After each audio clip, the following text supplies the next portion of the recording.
Okay, so before we actually get this final drape finish, let's take a look at the vellum solver SOP here, because it's really handy.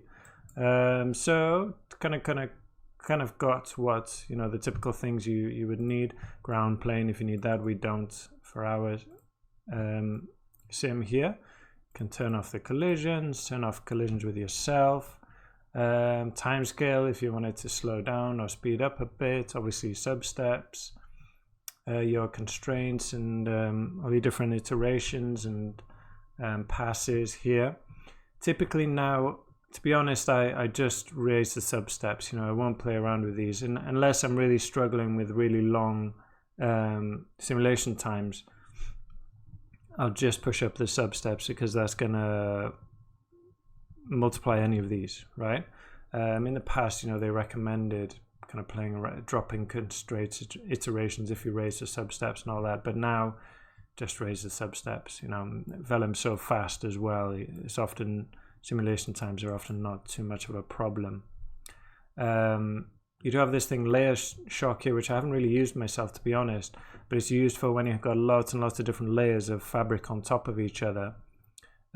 You can set an integer attribute to each one, which tells the solver which I think which layer of cloth has kind of priority. So cloths which are lower down will have a higher mass, I believe, and cloths which are higher up will have a lower mass, so they can move out of the way. Basically, you can read, you know, that what it says. Other things we got here, so obviously we got things like wind, drag, velocity damping will just kind of generally slow down the velocity as if, you know, he's underwater or something. We got friction controls here, so we don't ever touch that really. You can turn on the multi-pass solve, which helps. You can try that out if you've got problems with collisions, but it can be quite expensive. It takes a lot. It can slow your simulation down quite a lot. This can be useful to drop down to maybe 10, 20 or 10. If you find your simulation's kind of bouncing and has some weird movement to it, maybe bring this down to 10.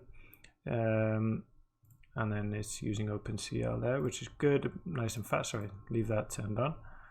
And then visualizing this is really interesting as well. So you can look at the thickness. You don't need to, again, this is not too problematic now as it was in the past. Failed collisions, which we won't see yet until we start simulating. We can look at the welds that we just made. Okay, again, these are not constraints. We can look at the constraints that we've made. So we don't have any pins, we don't have any stitches, but we got attached to geometry. So we got these at the bottom, these around the belly, and then also the trousers at the, well, we know they're there anyway, we don't need to see them. And then what's also really cool is that you can look at these different stresses. So if we start to simulate this, just do a couple of frames, it's going to look horrible to see it's all stretchy there because we don't have enough sub steps. But we can look at the stretch stress there. You get a nice kind of visualization of that. Bend stress, stretch ratio, these weird different things. And really what that is handy for normally is for breaking things, right? So we can just try this out. You know, we're not going to obviously break it now, we'll be doing that later, and I'm going to be doing it in a bit of a different way. But yeah, we can set this up here, and we can set it to stretch stress threshold threshold of 0.1, so we can use that here, set it to 0.1, and maybe visualize these welds, and then maybe we'll see some of them break. So you can see that we're not reaching that kind of bright color, you know, that we were seeing before. So let's drop this to 0.02 maybe. 2.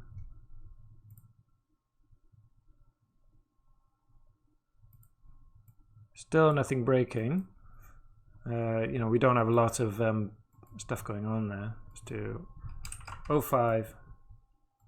0.5. This is not going to affect the simulation in any way. It's just the visualizer, remember.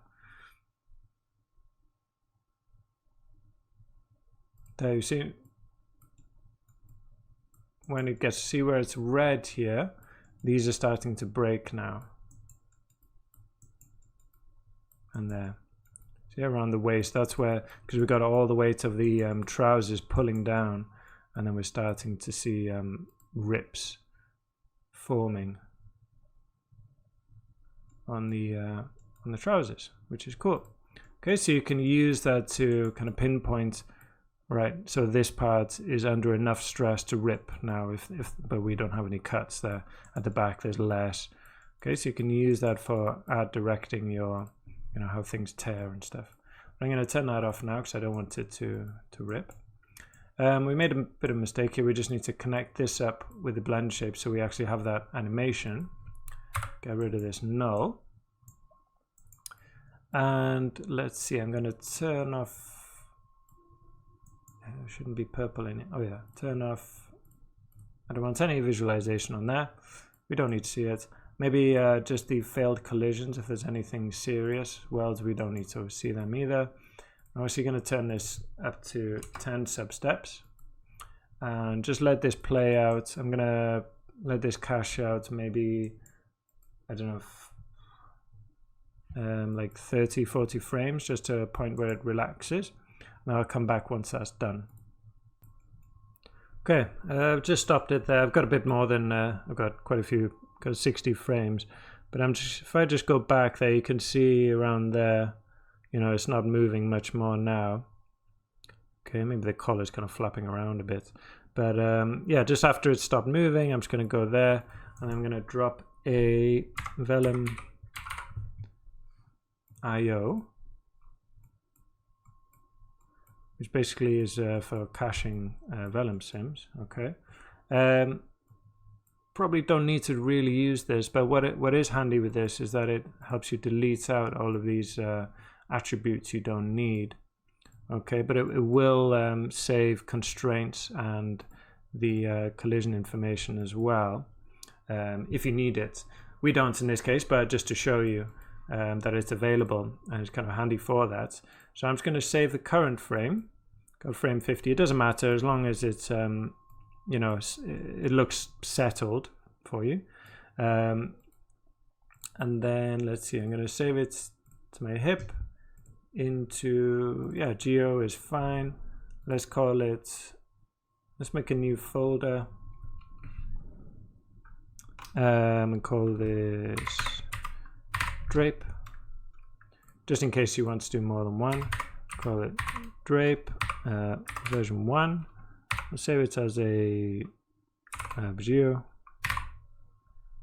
and we don't need the frame number. Cool, save to disk, load from disk, there we go, and then wherever we are, we've got this information ready to go. I'm also going to, so you can see that we're still, if I drop a null after this, so I'm going to discard, I'm going to leave the constraints and stuff. We still got all this vellum stuff going on, right? So, excuse me, I'm going to attribute delete all of this stuff that we don't need.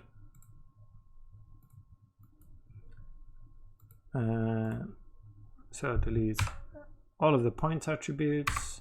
Vertex, we want to keep the UVs.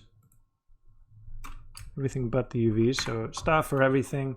Little, I don't know what this symbol is called actually. Little hat. I think people call it carrot maybe. I don't know. That means except for UV. Primitive. Let's see, what do we have? Get rid of the dop object name and name. Yeah, we won't need that. We've got groups everywhere. Detrol attributes. We'll get rid of all of them as well.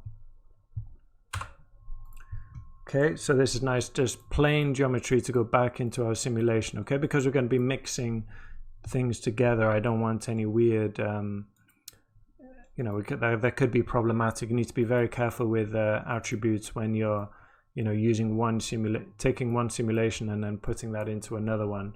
You know, when I was doing tests on this, I was getting weird. It just wasn't behaving correctly. So this is how I found it to work best.